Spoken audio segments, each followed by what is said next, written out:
दोस्तों, हम माने या ना माने, पैसा हम सबकी जिंदगी में खास जगह रखता है। ये सच है कि पैसा सब कुछ नहीं है, लेकिन ये भी सच है कि पैसा बहुत कुछ है। आपको कपड़े लेने हैं तो पैसा चाहिए, खाना खाना है तो पैसा चाहिए, इलाज करवाना है तो पैसा चाहिए। आज इस वीडियो में जो फ्रेमवर्क मैं आपको बताने वाला हूँ, ये एग्जैक्ट वही फ्रेमवर्क है जो मिलियनर्स और बिलियनर्स ने इस्तेमाल किया है अमीर होने के लिए। हम लोग चाहते थे इस फ्रेमवर्क पर एक 5,000 का कोर्स बनाकर बेच सकते थे या एक 500 रुपए की किताब बनाकर बेच सकते थे और वो खरीदने पर आपका एक एक पैसा वसूल होता। लेकिन हम लोगों ने इसे फ्री में देने का सोचा, क्योंकि आप लोगों ने हमें ऑलरेडी बहुत प्यार दिया है। सीधी सीधी बात कहूं तो इस वीडियो में आपको जो 15 स्टेप्स फ्रेमवर्क मिलने वाला है, अगर आप उसे फॉलो करोगे तो जरूर अमीर बनोगे। और ये भी कम्युनिटी में कोई ऐसे लोग हैं जिन्होंने ऑलरेडी वेल्थ बनाई है, पैसा बनाया है, तो उन लोगों से रिक्वेस्ट है कि आप कमेंट करके कंफर्म कर दो कि आपने भी इसी तरह से या इससे मिलते जुलते तरीके से पैसा बनाया है या नहीं। और अगर आपने इतना पैसा नहीं बनाया लेकिन आप में पैसा कमाने का जुनून है, तो आप यस आई विल कमेंट कर देना।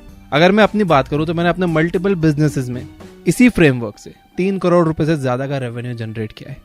हमारी टीम ने सैकड़ों बिजनेसेस, बिजनेस मॉडल्स और हजारों सेल्फ मेड इंडिविजुअल्स को स्टडी करने के बाद ये फ्रेमवर्क बनाया है। बिलियनर्स हो या स्मॉल बिजनेस ओनर्स, सब यही पाथ फॉलो करते हैं। इसलिए मैं चाहता हूं कि आप अपनी डायरी, पेन, पेंसिल साथ रखकर ये वीडियो देखो और नोट्स बनाते जाओ, ताकि आपका कामयाबी का रास्ता हमेशा आपकी नजरों के सामने रहे। वीडियो शुरू करने और वेल्थ बिल्डिंग के एक्चुअल स्टेप्स में जाने से पहले कुछ बातें समझना बहुत जरूरी है। Number 1, we all are not same. हम सब एक दूसरे से अलग हैं। हर एक की अपनी फाइनेंशियल, एजुकेशनल, पर्सनल और एनवायरमेंटल सिचुएशंस है। यानी हमारी फिनिश लाइन भले ही एक हो, लेकिन हम सब की स्टार्टिंग लाइन काफी अलग है। Number 2, date. डेट यानी कर्जा, आज की दुनिया का सबसे टेम्पटिंग वर्ड। आपको एहसास भी नहीं होता कि आप अपनी सैलरी या प्रॉफिट का एक बड़ा हिस्सा खो रहे हो। पर्सनल फाइनेंस एक्सपर्ट और ऑथर नेथन डब्ल्यू मॉरिस ने अपनी किताब your 30 day money action plan में कहा है कि every time you borrow money you are robbing your future self. यानी आप जितनी बार पैसा उधार लेते हो, उतनी बार आप अपने फ्यूचर को बर्बाद करने की ओर कदम बढ़ाते हो। लेकिन रॉबर्ट कियोसाकी तो कहते हैं कि डेट अच्छा है। चलिए आज आपका कंफ्यूजन दूर कर देते हैं। चाहे आपने गुड डेट लिया हो या बैड, बिना रीपेमेंट प्लान के लिया हुआ डेट हमेशा बुरा होता है। कंज्यूमर फाइनेंशियल प्रोटेक्शन ब्यूरो की माने तो डेट टू इनकम रेशियो का 43% से ज्यादा होना आपकी सेविंग्स पर भारी पड़ सकता है। इसका मतलब यह है कि जो आपकी मंथली इनकम है और जो आपकी ईएमआई मंथली जा रही है, उसका रेशो आपकी इनकम से 43% से ज्यादा नहीं होना चाहिए। यानी कि मान लो 100 रुपए आपकी मंथली इनकम है और 43 रुपए से ज्यादा आपकी ईएमआई जा रही है, तो ये आपके लिए भारी पड़ सकता है और आपकी लाइफ मिजरेबल बना सकता है। इस फ्रेमवर्क पर काम शुरू करने से पहले अगर आपके ऊपर कोई कर्ज है तो एक जॉब करो या एक सिक्योर सोर्स ऑफ इनकम बनाओ। ऑलरेडी जॉब करते हो तो एक और पार्ट टाइम जॉब करो, ओवर टाइम करो, लेकिन अपना कर्ज सबसे पहले उतारो। उसके बाद कोई नया कर्ज मत लो। खुद को डेट फ्री करके एक क्लीन स्टार्ट करो। नंबर 2 है डिपेंडेंसीज। बिजनेस स्टार्ट करते समय यह बात हमेशा याद रखनी चाहिए कि शुरुआत के कुछ सालों में आपकी इनकम काफी स्लो होगी। इसलिए अगर आपके बच्चे हैं, परिवार हैं जो आप पर डिपेंडेंट है, तो बेहतर यही होगा कि आप अपने बिजनेस को एक साइड प्रोजेक्ट की तरह शुरू करो। और जब उससे आपकी सैलरी से ज्यादा रेवेन्यू आने लगे तो जॉब छोड़कर फुल टाइम बिजनेस पर फोकस कर सकते हो। जो लोग इन्हीं डिपेंडेंसीज के कारण कुछ बड़ा नहीं कर पा रहे हैं, तो मैं उन्हें बता दूं कि बस थोड़ी सी मेहनत और हिम्मत की जरूरत है, आप भी पैसा कमा सकते हो। नंबर 3 है इनकम एंड सेविंग्स। किसी भी बिजनेस को शुरू करने के लिए कुछ ना कुछ छोटा मोटा इन्वेस्टमेंट तो चाहिए ही। फिर चाहे आप इसे बूट स्टेप यानी बिना किसी इन्वेस्टर के ही क्यों ना शुरू करने वाले हो, तो भी आपको कुछ ना कुछ मनी इन हैंड तो चाहिए। यहाँ आपके बचाए हुए पैसे आपके काम आ सकते हैं। और number 5, it takes time. Social media के इस जमाने में जहां लोग रातों रात शोहरत का सफर तय करना चाहते हैं, उन्हें ये रियलाइज करना जरूरी है कि कोई भी चीज बिना टाइम और मेहनत इन्वेस्ट किए नहीं मिलती। अचानक मिला नेम और फेम कभी भी लॉन्ग लास्टिंग और वेल्थ क्रिएटिंग नहीं होता है। इसलिए अगर आप एक बिजनेस शुरू करने जा रहे हो तो ये मानकर चलना होगा कि ऑन एन एवरेज एक सक्सेसफुल बिजनेस को स्टैब्लिश होने में कम से कम 7 साल लगते हैं।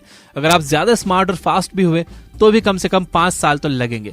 अगर थोड़े स्लो हुए तो 10 भी लग सकते हैं। लेकिन मुद्दा यह है कि आपको हार नहीं माननी है। अगर अपने बिजनेस को आपने 5 साल तक जिंदा रख लिया तो आप जरूर अमीर बन जाओगे।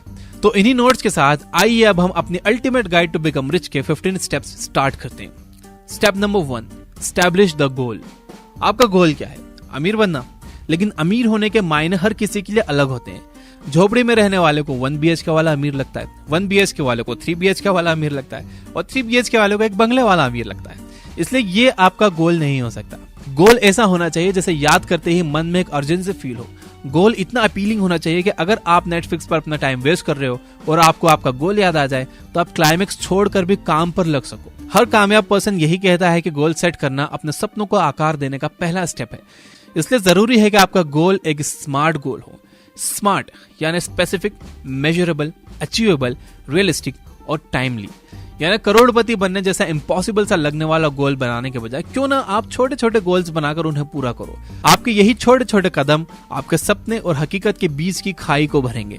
आइए एक स्मार्ट गोल का एग्जाम्पल समझते हैं। आपका स्मार्ट गोल ये हो सकता है कि मैं अगले 1 महीने में अपने नए बिजनेस से 50,000 कमाने वाला हूँ। जैसे जैसे आप इन माइलस्टोन्स को हासिल करते जाओ, वैसे वैसे अपने गोल की अपर सीलिंग भी बढ़ाते जाओ। ऐसा करने से आप सेल्फ मोटिवेटेड फील करोगे।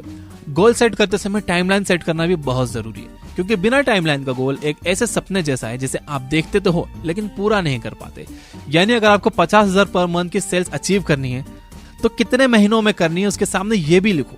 इस तरह देखते ही देखते आप कब फर्श से अर्श तक पहुंच जाओगे आपको एहसास भी नहीं होगा। Step number 2, simplify your goals. Goal set करने के बाद बारी आती है ये समझने की कि उसे हासिल करने के लिए आपको क्या क्या चाहिए, और ये जानने के लिए आपको अपने गोल्स को सिंप्लीफाई करना होगा। गोल्स सिंप्लीफाई करने का सबसे अच्छा तरीका है रिवर्स इंजीनियरिंग, जिसमें आप पहले अपने एंड पॉइंट यानी अपना गोल डिसाइड करते हो, फिर हर एस्पेक्ट को बैकवर्ड ट्रेस करते हुए एनालाइज करते हो कि कहां से शुरू किया जाए। अब बारी है थोड़ा मैथ्स लगाने की। आइए, जैसे आपका गोल था 1 महीने में 50,000 का, अब आप कैसे कमा सकते हो? या तो आप 5 लोगों को 10,000 10,000 का सामान बेचो, या 10 लोगों को 5,000 का, या 50 लोगों को 1,000 का। अगर आप चाहते हो कोई आपको 1,000, 5,000 या 10,000 रुपए दे, तो आपको उसे उतनी वैल्यू का कोई प्रोडक्ट या सर्विस प्रोवाइड करनी होगी। अब आपको डिसाइड करना है कि आप प्रोडक्ट में जाओगे या सर्विसेज में। आपने चुना प्रोडक्ट, अब सोचिए कि आपका प्रोडक्ट कैसा होगा, फिजिकल या डिजिटल। अगर आपको फिजिकल प्रोडक्ट में जाना है तो आपको रॉ मटेरियल लगेगा, प्रोडक्शन यूनिट लगेगी, उसे कैसे सेट करेंगे, सारा सामान कहां से लाओगे, उसकी लिस्ट बनाओ, लॉजिस्टिक और मार्केटिंग कैसे करोगे ये प्लान करो। अगर आपका प्रोडक्ट डिजिटल प्लेटफॉर्म पर होगा तो आपको अपनी वेबसाइट की जरूरत पड़ेगी। उसके लिए आपको डोमेन नेम, वेब होस्टिंग और पेमेंट पार्टनर चाहिए। इसके बाद ये तय करो कि आपका डोमेन नेम क्या होगा, लोगो क्या होगा, आप कस्टमर्स तक कैसे पहुंचोगे, बैंक अकाउंट खोलना हो तो किस बैंक में खोलोगे, किस पेमेंट गेटवे को अपनी वेबसाइट से लिंक करोगे। ये सभी चीजें आपको टॉप टू बॉटम फॉर्म में लिखनी है, वो भी एक्सपेक्टेड टाइमलाइन के साथ। हो सकता है कि कई स्टेप्स को परफॉर्म करने के लिए आपको नई स्किल्स की भी जरूरत पड़े, तो उसे सीखने की भी टाइमलाइन डिसाइड करो, तब जाकर आपका गोल सिंप्लीफाई होगा और आपको अपने सपने तक ले जाने वाला रास्ता आंखों के सामने दिखने लगेगा। इन शॉर्ट गोल्स को सिंप्लीफाई करने के लिए आपको ये डिसाइड करना होगा कि कौन से रिजल्ट पाने के लिए आपको कौन सा एक्शन लेना है। आपको ये समझना बहुत जरूरी है कि आप अपने गोल को सिंप्लीफाई नहीं कर पाए तो आप उसे कभी भी अचीव नहीं कर पाओगे। Step number 3, educate yourself and build skills. Goals को एक्शनेबल प्लान में बदलने के बाद अब टाइम है थोड़ी लर्निंग का।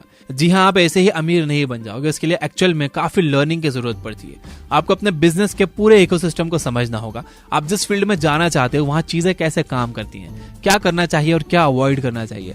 आप जो करने वाले हो आपसे पहले भी बहुत से लोगों ने इसे किया होगा। ऐसे लोगों के बारे में पढ़ो, उनका मॉडल रेप्लिकेट करने की कोशिश करो, दूसरों के बिजनेस को स्टडी करो ताकि आप उनके सक्सेस और फेलियर से सीख सको। अपनी जर्नी के इस पार्ट में आपको एक मैग्नेट की तरह अपने चारों तरफ से वैल्यूज और नॉलेज को अट्रैक्ट करना है। यकीन मानो ये लर्निंग स्कूल की लर्निंग से काफी अलग है। यहाँ एक बार आप सीखना शुरू कर दोगे तो आप इस प्रोसेस को एंजॉय करने लगोगे और फिर आपका खुद ब खुद इसके डिटेल में जाने का मन करेगा। हर बड़ी चीज की शुरुआत लर्निंग से ही होती है। सभी सक्सेसफुल लोग यही कहते हैं कि सेल्फ लर्निंग उन्हें और भी सक्सेसफुल होने में हेल्प करती है।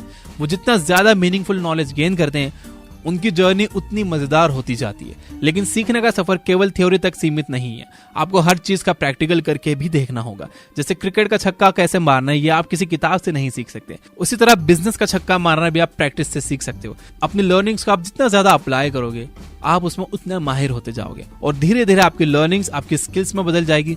और बिजनेस में स्किल्स की कितनी वैल्यू होती है ये तो आप समझते ही हो। जब आप स्किल और टाइम को एक साथ मिला देते हो तो पैसे की एक सक्सेसफुल इक्वेशन तैयार होती है। Step number 4, work every single day. आपने गोल सेट कर लिया, टाइमलाइन के साथ अपना एक्शनेबल प्लान भी प्रिपेयर कर लिया। अब शुरू होता है असली मेहनत का खेल जिस पर आपका सारा फ्यूचर टिका है। इस खेल का बस एक ही रूल है, आप जितना ज्यादा काम करोगे आपको रिजल्ट उतनी जल्दी देखने को मिलेंगे। आप यूं समझ लो कि आपका सपना किसी मूर्ति की तरह है जो एक बड़े पत्थर के रूप में तराशे जाने का इंतजार कर रही है। एक बार आपने तराशने की स्किल सीख ली, फिर आप जितनी जल्दी तराशेंगे आपकी मूर्ति उतनी जल्दी तैयार होगी। एक तरह से यह आपका टेस्ट है कि आप अपने सपने के लिए कितने सीरियस हो, आप में कितनी शिद्दत है। अगर आपने ये मान लिया कि ये वही काम है जिसके लिए आप बने हो तो हार मत मानिए, चाहे सिचुएशन जो भी हो। जब तक आप जीत ना जाओ तब तक हार एक्सेप्ट ना करो। जिंदगी की रेस में जीत का बस यही मंत्र है। इस रेस को जीतने में आपकी मदद करेगा डिसिप्लिन। आपकी बातों में, एक्शंस में और माइंडसेट में डिसिप्लिन का होना बहुत जरूरी है, वरना आप बड़ी आसानी से डिस्ट्रैक्ट हो जाओगे। हमेशा खुद को याद दिलाते रहो कि आज आपके पास मौका है और अगर आज आपने मेहनत कर ली तो आपकी बाकी की जिंदगी अमेजिंग बन जाएगी। हो सकता है कि आपको लगे कि कहना आसान है लेकिन करना मुश्किल, पर यकीन मानिए कि ये मुश्किल आपको शुरुआत के कुछ महीने में ही आने वाली है। एक बार आपको छोटे छोटे सक्सेस मिलना शुरू हो गई तो आपको खुद ही मजा आने लगेगा। वैसे भी आदत अच्छी हो या बुरी, उसे आदत बनने में केवल 1 महीना ही लगता है। Step number 5, get things done. ये एक ऐसा स्टेप है जिसे हम डिफरेंशिएटर स्टेप मान सकते हैं। गोल बनाओ, टाइम मैनेज करो, हार्ड वर्क करो, ये सब तो सब जानते हैं और काफी लोग करते भी हैं, लेकिन फिर भी कई लोग फेल हो जाते हैं। पता है क्यों? क्योंकि वो बड़ी बड़ी चीजों पर फोकस करते रहते हैं और छोटी छोटी चीजों को नजरअंदाज कर देते हैं। अक्सर लोग सोचते हैं कि पहले हर चीज परफेक्ट करेंगे फिर स्टार्ट करेंगे। इस चक्कर में उनका गोल सालों तक केवल ब्लूप्रिंट के रूप में ही रह जाता है। वहीं जो लोग छोटी छोटी माइलस्टोन पर वर्क करके अपने सपनों को जमीनी हकीकत में बदल देते हैं, वो सक्सेस तक जरूर पहुंचते हैं। जितना जरूरी प्लानिंग करना है उतना ही जरूरी एक्शन लेना भी है। आपको वेबसाइट बनानी है तो जाइए, आपका डोमेन नेम सिलेक्ट कीजिए, उसे होस्ट कीजिए और लाइव आइए। प्रोडक्ट का प्रोटोटाइप तैयार हो तो उसे मार्केट में लॉन्च करिए। उसके बाद आप रियल वर्ल्ड प्रॉब्लम्स के हिसाब से ट्रबल शूट कर सकते हो। आप चाहे जितनी भी प्लानिंग कर लो, रियल मार्केट में आने के बाद ही असल प्रॉब्लम्स का पता चलता है। छोटी छोटी चीजों को कंप्लीट करके अपनी टू डू लिस्ट में टिक लगाना बहुत रिवॉर्डिंग होता है और ये आपको आगे बढ़ने का मोटिवेशन देता है। तो स्टेप 1 to 5 में हमने बात की बिजनेस लॉन्च करने के बेसिक स्टेप्स के बारे में। अब आगे के स्टेप्स में हम इनकम जनरेशन और वेल्थ बिल्डिंग सीखेंगे। Step number 6, outsource the repetitive task. Business चलाने के लिए बहुत सी चीजें चाहिए। हो सकता है कि आप अपना 80% काम खुद करना चाहो और शुरुआत में ये पॉसिबल भी हो। मेल चेक करना, क्लाइंट से बात करना, उन्हें रिप्लाई करना, प्रोडक्ट डिजाइनिंग से लेकर पैकेजिंग तक सब आप खुद कर सकते हो। लेकिन सवाल यह है कि कब तक? एक पॉइंट के बाद आप एग्जॉस्ट हो जाओगे। इस तरह से आप अपने बिजनेस को कभी स्केल नहीं कर सकते। अगर आप कुछ बड़ा बनाना चाहते हो तो आपको अपना बिजनेस ऑटोमेट करना होगा। बिजनेस में बहुत से ऐसे काम होते हैं जिन्हें किसी क्रिएटिविटी की जरूरत नहीं होती, जैसे mail reading and replying, product packing. ऐसे ही कई रिपीटेटिव कामों के लिए आप दूसरों को हायर कर सकते हो। हायर करते समय यह ध्यान जरूर रखो कि आपके बिजनेस के लिए कोई भी उतनी शिद्दत से काम नहीं कर सकता जैसे आप करते हो। अब आपको अपना क्लोन मिलना तो पॉसिबल नहीं है, इसलिए ऐसे लोगों को काम पर रखो जिनमें सीखने की लगन हो। ऐसे लोग आसानी से इंस्ट्रक्शंस फॉलो करते हैं। देखो, आपको कभी भी ऐसा कोई इंसान नहीं मिलेगा जो 100% आपके जैसा काम कर सके। Use what you have got book में ऑथर बारबरा कोकोरन कहती हैं कि अगर कोई आपका 80% काम भी कर रहा है ना, तो आपको उसे आउटसोर्स कर देना चाहिए। जिस दिन आप अपने बिजनेस को 80% तक ऑटोमेट करने में कामयाब हो गए, उस दिन आपका बिजनेस एक बड़ा वेंचर बनने के लिए तैयार हो जाएगा और आपके हाथ में अभी 20% क्रिएटिव साइड रहेगा, जिसमें आप अपने स्किल्स की मदद से कुछ नया कर सकते हो। Step number 7, analyse and improve. Step 6 के बाद आपके पास अपना बिजनेस होगा, सर्वाइव करने के लिए इनकम भी आने लगेगी, लेकिन अभी भी आप आधे सक्सेसफुली कहलाओगे। सक्सेस का असली स्वाद चखने के लिए अब जरूरत है बिजनेस को एक नए आयाम पर ले जाने की, जिसके लिए आपको करनी होगी एनालिसिस और इम्प्रूवमेंट।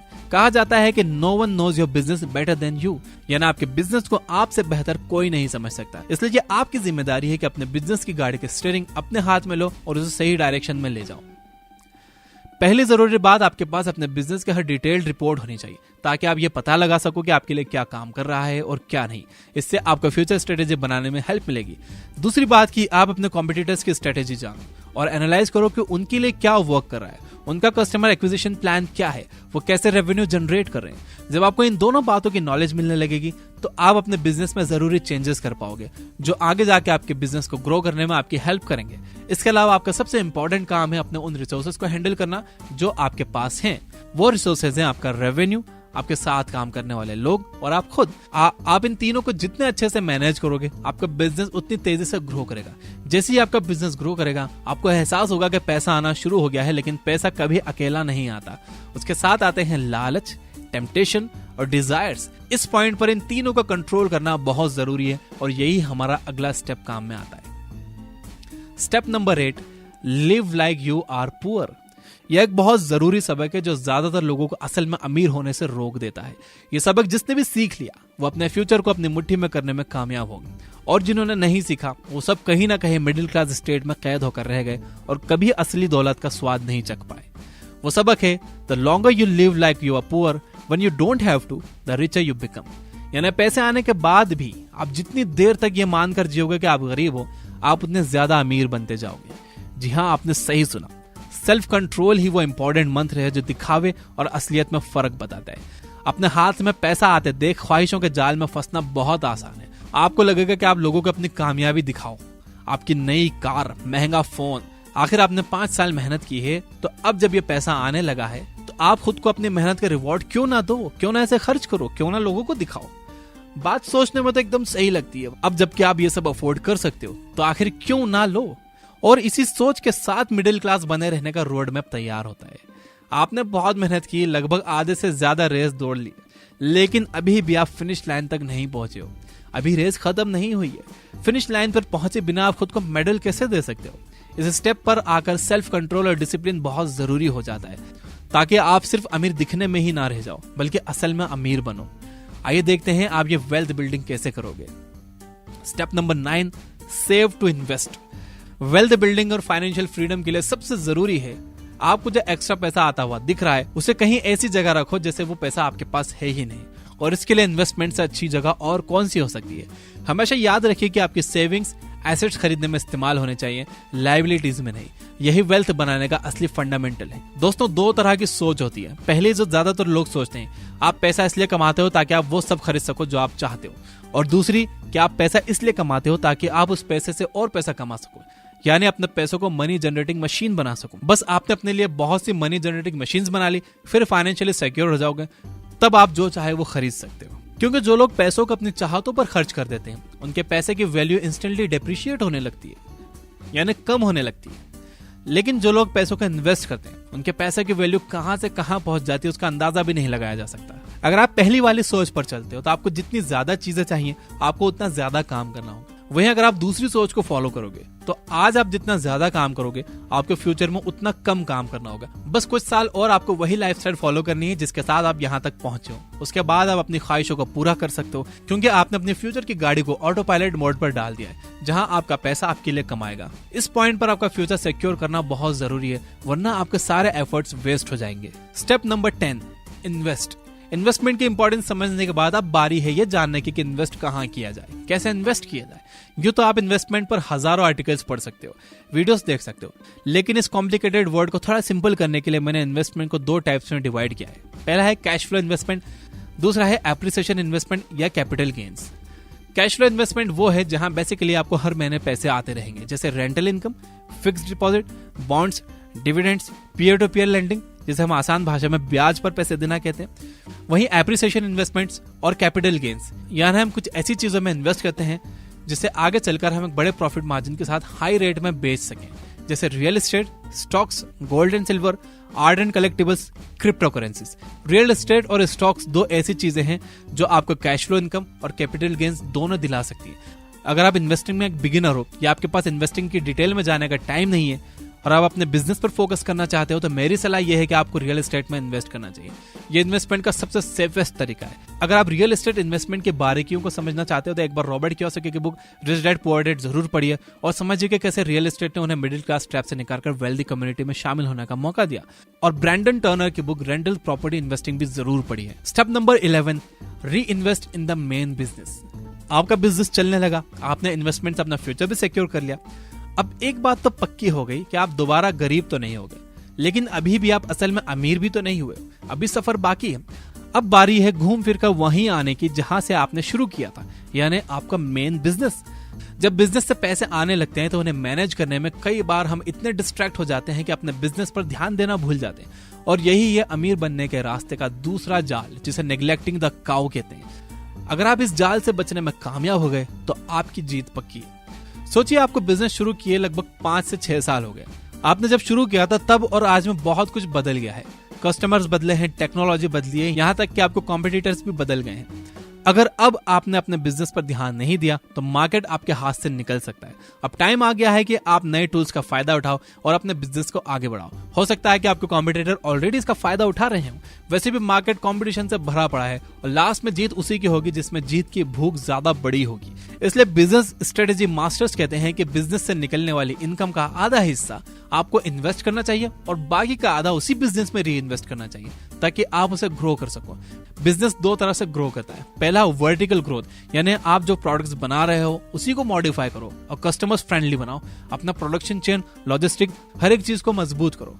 दूसरा है हॉरिजॉन्टल ग्रोथ, यानी कोई नया प्रोडक्ट लॉन्च करो, कोई नई सर्विसेज या एड ऑन्स मार्केट में इंट्रोड्यूस करो। अपने आप में और अपने बिजनेस में की जाने वाली यही री इन्वेस्टमेंट अमीर बनने के फाइनल चैप्टर की शुरुआत है। Step number 12, find a successful mentor. क्या आपने कभी इमेजिन किया है कि गूगल मैप्स और जीपीएस के बिना किसी अनजान रास्ते पर जाना कैसा होगा? सबसे पहले आपको यह पता करना पड़ेगा कि आप अभी कहां पर हो, आपको जिस जगह पहुंचना है वो किस तरफ है, आप गलत डायरेक्शन में तो नहीं गए। ये सब पता करते हुए मंजिल तक पहुंचना कितना मुश्किल होगा ना। ठीक इसी तरह अपने बिजनेस को भी बिना किसी मेंटर के ग्रो करना मुश्किल हो जाता है। आप इस स्टेज तक पहुंचे हो तो एक बात तो क्लियर है कि आप अपने बिजनेस को लेकर सच में सीरियस हो और आप में उसे ऊंचाइयों तक ले जाने की सारी स्किल्स मौजूद हैं। बस कोई सही रास्ता दिखाने वाला मिल जाए तो आप आसमान छू लोगे। तो अब बारी आती है अपने बिजनेस का जीपीएस यानी अपना मेंटर ढूंढने की। चाहे आपका काम या आपका बिजनेस कितना भी यूनिक क्यों ना हो, देश में 5 से 10 लोग ऐसे जरूर होंगे जिन्होंने लगभग आपके जैसा रास्ता फॉलो किया होगा और आज वो अपने बिजनेस में किंग का रुतबा रखते हैं। उन्हें ढूंढो और अपना बिजनेस प्लान पूरी सच्चाई से उन्हें बताओ, वो आपकी मदद जरूर करेंगे। जो लोग सेल्फ मेड और सक्सेसफुल होते हैं वो हमेशा दूसरों की मदद करते हैं। बस आपको उन तक पहुंचना है और उन्हें अपनी काबिलियत का यकीन दिलाना है ताकि वो ये समझ सके कि आप सीरियस हो, आप उनका और अपना टाइम वेस्ट नहीं कर रहे हो। एक सही मेंटर बहुत वैल्यूएबल होता है। उसकी रेगुलर एडवाइसेस ना केवल आपके बिजनेस को फेलियर से बचाती हैं बल्कि उसके ग्रोथ एक्सीलरेशन में भी मदद करती है। Step number 13, grow your network. बहुत से लोग कहते हैं कि it's lonely on the top, पर असल में ऐसा कहने वाले लोग वही होते हैं जो खुद कभी टॉप तक पहुंचे ही नहीं। जब आप टॉप पोजीशन पर होते हो तो आप 100 लोगों से मिलते हो, उनमें से कई आप जैसे ही जुनूनी होते हैं जिन्होंने स्ट्रगल करके अपने लिए एक मुकाम बनाया है। जब आप ऐसे लोगों से मिलते हो तो बड़ी आसानी से एक दूसरे से रिलेट कर पाते हो और एक गहरा रिश्ता सा बन जाता है। यहीं से शुरुआत होती है नेटवर्क बिल्डिंग की। आपका नेटवर्क आपकी काफी मदद करता है फंडिंग, रिसोर्सिंग से लेकर कॉन्ट्रैक्ट लेने देने तक। इसके अलावा यह नेटवर्क मीनिंगफुल डिस्कशंस और आइडियाज एक्सचेंज करने का भी प्लेटफॉर्म होता है जहां लोग एक दूसरे को एडवाइसेस देते हैं और गलतियां करने से रोकते हैं। इसलिए नेटवर्क की पावर को अंडर एस्टिमेट ना करो, आपका नेटवर्क ही आपकी नेटवर्थ है। Step number 4, leverage your contacts to diversify your portfolio. In last phases में आपके पास एक बिजनेस है जो बहुत अच्छी तरह से चल रहा है, आपके पास कई इन्वेस्टमेंट्स है जो अच्छे चल रहे हैं और अब आपको दोस्तों का एक नया नेटवर्क भी मिल गया है। आप सभी एक ही चीज की तलाश में हो, नई अपॉर्चुनिटीज। ग्रुप आपके लिए नई अपॉर्चुनिटीज के वो सभी रास्ते खोल देता है जो अकेले के बस के बाहर है। आप सभी अपने रिसोर्सेस पुल करके मेगा डील्स क्रैक कर सकते हो। जैसे आप अकेले एक फ्लैट खरीद सकते हो लेकिन ग्रुप में पूरी बिल्डिंग खरीद कर एक नया प्रोजेक्ट स्टार्ट कर सकते हो। आपके नेटवर्क के साथ मिलकर आप कई नई अपॉर्चुनिटीज को टैप करके अपने पोर्टफोलियो को डाइवर्सिफाई कर सकते हो। Step number 15, sell the business and do it all over again in a bigger form. आप सोच रहे हो कि ये क्या बोल दिया, अभी तो इतनी मुश्किल से बिजनेस बनाया था, बेचना ही क्यों? दोस्तों, हर बिजनेस का एक एग्जिट प्लान होता है। आप बिजनेस शुरू करते हो, उसे बड़ा बनाते हो और बड़ा बनाते हो और फिर एग्जिट। यही वो रास्ता है जिसे ज्यादातर अमीर इंसान अपनाते हैं। इससे आपको कुछ और बहुत बड़ा करने का मौका मिलता है। एलॉन मस्क ने अपने पेपाल के शेयर $180 मिलियन में बेचकर अपनी किस्मत के नए दरवाजे खोले थे। कौन जाने कोई ऐसी ही अपॉर्चुनिटी आप कभी इंतजार कर रही हो। बीते 7 से 11 सालों में आपकी लाइफ में काफी चेंजेस आए। आप लगभग 10 सालों से एक बिजनेस चला रहे थे। अपने बिजनेस को इवॉल्व करते करते आप खुद भी इवॉल्व हुए हो और आज आपके पास एक अच्छा खासा बिजनेस एक्सपीरियंस है, एक सिक्योर्ड फ्यूचर है। आपकी लाइफ पूरी तरह से बदल गई है। यही वो समय है जब आप कुछ और बड़ा कर सकते हो। बहुत से लोग सोचते हैं कि 5 से 10 करोड़ में अपनी कंपनी बेचकर रिटायरमेंट ले लेंगे, लेकिन बीच पर नींबू पानी पीते हुए रिलैक्स्ड आदमी की वो इमेज केवल एक इल्यूजन है। अब आप एक एंटरप्रेन्योर हो, आप चुप बैठ ही नहीं सकते। अब जब आपके पास फंड, रिसोर्सेज, नेटवर्क और सिक्योरिटी सब कुछ है तो अब बारी है किसी बहुत बड़े गोल के प्लानिंग की। यही लाइफ और सक्सेस दोनों का मंत्र है। दुनिया, देश, परिवार और खुद के लिए यूजफुल होने में ही खुशी है और जिंदगी सेटिस्फाइड रहने से ज्यादा खुश रहने का नाम है। तो दोस्तों, ये थी 15 steps ultimate guide to become rich. बहुत मेहनत की है वीडियो बनाने में। लाइक जरूर कर देना और अपने सभी दोस्तों के साथ इसे शेयर करना। लाइक करने में और शेयर करने में कंजूसी मत करना। ये बुक ऐप पर बुक समरीज सुनते रहो, आपकी लर्निंग फेज में यह बहुत काम आएगी।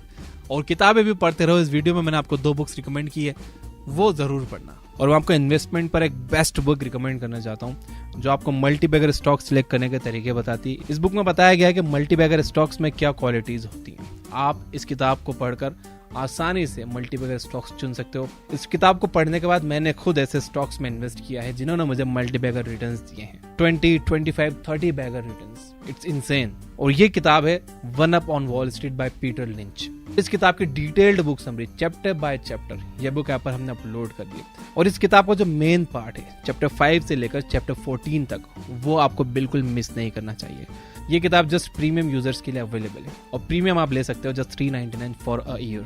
मैं देख रहा हूँ कि कुछ और ऐप्स हैं जो कि ₹1000 से भी ज्यादा चार्ज करते हैं उनकी प्रीमियम मेंबरशिप के लिए, जहां पर इतनी सारी बुक समरीज भी नहीं है और हर क्लिक पर वहां एड्स आते हैं। एंड अगर आप ध्यान से देखोगे, इन्हें कंपेयर करोगे ये बुक ऐप से, तो आप जानोगे कि वो लोग ये बुक ऐप का फीचर, ये बुक ऐप का यूआई कॉपी करते रहते हैं। पहले उन्हें कोई चीज़ इम्पॉसिबल लगती है, लेकिन जब ये बुक ऐप की टीम वो पॉसिबल कर देती है तो बिल्कुल वैसा के वैसी कॉपी करने की कोशिश करते हैं। और कुछ और प्लेटफॉर्म है जो एक बुक समरी के लिए 400, 500 यहाँ तक के ₹1000 तक चार्ज करते हैं जस्ट एक बुक समरी के लिए। मैं पर्सनली फील करता हूँ कि ये सही नहीं है। मैं अपनी बात करूंगा, ये बुक ऐप हमने प्रॉफिट कमाने के लिए नहीं बनाई है। मैं हमेशा से यही मानता हूं कि जो हिंदी रीडर्स हैं, जो इतनी महंगी महंगी बुक्स अफोर्ड नहीं कर सकते, उनका भी अधिकार है कि वो इन बुक्स से नॉलेज ले पाए, अपनी लाइफ में अप्लाई करें और अपनी लाइफ को और अपनी सोसाइटी को और अपने देश को एक बेहतर जगह बनाएं। कई लोग मिजरेबल लाइफ जी रहे हैं, उन्हें कोई ये बताने वाला नहीं है कि क्या करना है, दुनिया कैसे चलती है, पैसे से पैसे कैसे कमाया जाता है, जॉब इंटरव्यूज में कैसे बात की जाती है, कैसे प्रॉफिटेबल बिजनेस बनाया जाता है। कोई नहीं है बताने वाला और ना उनके पास इतने पैसे हैं कि वो कोई कोच या मेंटर या महंगी बुक्स अफोर्ड कर सकें। इसलिए इस ऐप के ईयरली प्रीमियम की प्राइस इतनी कम रखी गई है कि सभी लोग इसे अफोर्ड कर सके। क्योंकि मैं जानता हूं कि आप में से ज्यादातर स्टूडेंट्स हैं और आप 500 या ₹1000 की एक बुक समरी या फिर ₹1000 का ईयरली प्रीमियम प्लान अफोर्ड नहीं कर सकते। अब आपके मन में यह सवाल आ रहा होगा कि तो फिर इस ऐप को पूरी तरह से फ्री कर दो, प्रीमियम की जरूरत ही क्या है। देखिए, इस पर 400 बुक समरीज फ्री हैं ऑलरेडी और जहां तक मैं जानता हूं पूरी दुनिया में ऐसी कोई ऐप नहीं है जो इतनी सारी फ्री बुक समरीज दे रही हो। एंड दूसरा ये कि पूरी दुनिया में ऐसी भी कोई ऐप नहीं है जो इतनी सारी फ्री बुक समरीज दे रही हो बिना किसी एड्स के। यह book app is an ad free app. और तीसरी बात यह है कि जो हमारे राइटर्स हैं, इंजीनियर्स हैं, ये सब स्टूडेंट्स हैं और ये फुल टाइम काम कर रहे हैं और इस ऐप का प्रीमियम प्लान्स के अलावा कोई सोर्स ऑफ रेवेन्यू नहीं है। 3 साल से प्रीमियम यूजर्स की मदद से हम इसे ब्रेक इवन पॉइंट पे चला रहे हैं, यानी कोई प्रॉफिट नहीं, कोई लॉस नहीं, और ये सक्सेसफुली चल रही है। तो सभी प्रीमियम यूजर्स को दिल से थैंक यू। तो अगर आप 399 का प्रीमियम प्लान ले सकते हो तो जरूर ले लो। इससे आप 400 और बुक्स अनलॉक कर लोगे और हम डेली एक new book summary premium users के लिए डाल रहे हैं और प्रीमियम यूजर्स के लिए और भी काफी कुछ आने वाला है। तो सब्सक्राइब नहीं किया हो तो सब्सक्राइब कर लेना, घंटे नहीं दबाई तो दबा देना। Finally, you guys are amazing. Keep reading, keep learning, keep growing. Thank you for watching.